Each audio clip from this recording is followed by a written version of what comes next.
What's up, guys? Mr. Seckler. So I've been looking through your lessons on 1.0, and I've been looking at over in step 11, which it asks you guys to think about what you don't think you'll need to know in the future, or like something you don't get the purpose of learning. And we have over here, for example, I don't see about science class. I can't see myself using in the future. In math class, I'm never going to need to use these concepts. I love that you guys are answering the question, and that's exactly what I was asking. So we got over here another example.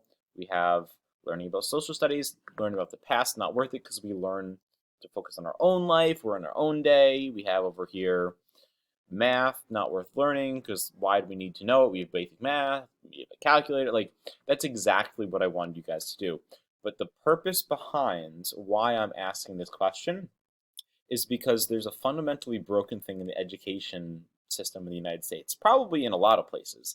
And I just want to break down this wall for you guys so you can see, hey, you guys are all giving this answer, and yet every single person who's giving this answer is currently wrong, in my personal opinion, and I'm going to show you why. Here's the deal, guys. So if I go over to my notebook, I have an article that I annotated over here called The Value of What We Don't Know. And what the article goes into, and I want you guys to read this, and it's why do you guys currently have such emphasis on spending time figuring out what the teacher wants? Like, that's how you've been trained. You've been trained to have this inner desire where the student wants to do well in school and get good grades. And the teacher, me, we just want results. We want you to get a good grade to show that we, as the teacher, did a good job. And that is fundamentally broken because it is destroying your ability as a student to genuinely learn in a way that's authentic to you. And I think that grades are destroying learning because the purpose of being in school isn't the goal oriented where you're trying to get a good grade. The purpose is awareness to help you be aware of what you don't know yet. That's why I went into the talk about the purpose of a test is to teach you what you don't know. Not what you know, what you don't know, so that you can organize your thinking to figure out what you don't know. So this article over here goes into all of these different questions that he doesn't know. For example, he's talking about writing because he's a writer. And he's talking about, well, what about writing does he not understand? What processes can help him understand writing? What's the most relevant step of the process for him as a writer? What tools do we know? He's organizing what he doesn't know. And by organizing what he doesn't know, he can start to push the boundaries of what he does know by asking those questions. And that context of learning is going to help him get the answer that he's looking for. Whereas you guys over here right now, when you guys are over in the notebook and you guys are trying to answer this question, you're telling me what you don't see the purpose of. And what's fundamentally broken about that is the reason you don't see the purpose is because you're centered thinking around grades and about your own desire to do well, which is how you were trained, how you were brainwashed to do so. And what you need to start rewiring your brain to do is to start asking yourself not about, I don't see the purpose in math, which was literally why I had you answer this question, but why do I not understand certain things? And then trying to figure that out. Why are we learning this in math? What can this topic in math do? What can this topic in science do? Learning about the 1700s, you might discover something. I don't know about the 1700s in this case, but let's talk about the 1900s. Something in science that you, or in history and science you may discover is something about electricity.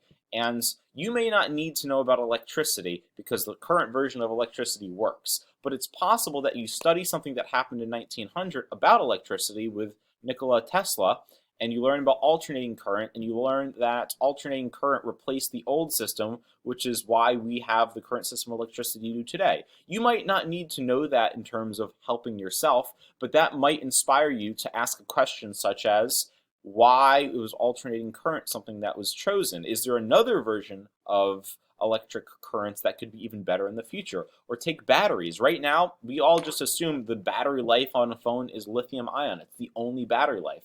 But the end of last year, we came up with a new technology that currently is not on the commercial market, but it's called lithium carbon battery, or it's a lithium carbon dioxide battery. And basically, it's 7 times the strength of the current battery that we have, which, because it's 7 times more dense, it's lighter and could theoretically be 7 times stronger. If people weren't saying, well, what's the point of learning about different batteries? We have batteries. What's the point of learning about math? We know this. We can Google this math. What's the point of learning about this science topic? We already can Google this. Yes, that's true.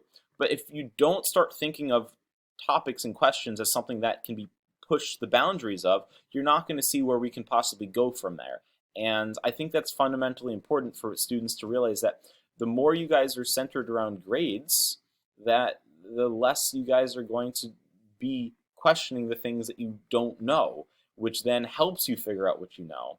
And a couple of quotes that I want to bring up about this article, which I thought were really good. You can't understand a thing unless you have some idea of what you don't know. If you've ever been sitting in a class, you raise your hand, you get it wrong, that's excellent. Figuring out what you don't know is the launching point to help you learn what you need to push those boundaries. And if you consider just learning to be some sort of checklist, all you're ever going to be doing for the rest of your life is checking things off your list. It has to be more about exploring what you don't know, because not knowing is the perfect beginning in the learning process. By pushing this boundary, you're going to be able to find meaning. And if teachers like me place more value on this boundary and on saying, oh, you had an excellent wrong answer, let's go in and explore together the meaning behind that question that you asked about why we're doing this. So I want you guys to take away from this video, we're going to read this article over here, The Value of What You Don't Know. Now I want you to start thinking more in your own thinking of what is the significance of what you don't know, and instead of saying, why don't I know it, start thinking, how can I use this in my life, and start asking questions and doing research on that. It's no longer the teacher's job in our current day, in my own opinion, to teach. My job is mistitled. I am a tutor. I am a guide. I am here to help you ask questions, to help you get the learning you need to live in the 21st century that is quickly emerging and rapidly evolving.